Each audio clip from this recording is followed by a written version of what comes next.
That's my beautiful caravan behind the creek. That's my tractor. We called him Prem Tarzen. And there's a meditation hall, Rishikesh Dhyan Mandir, behind that. Oh yeah, you can see that now, a part of it.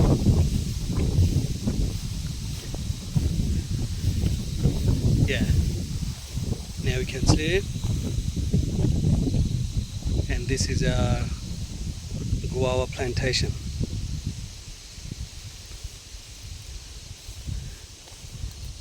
There are a lot of fruitings this year.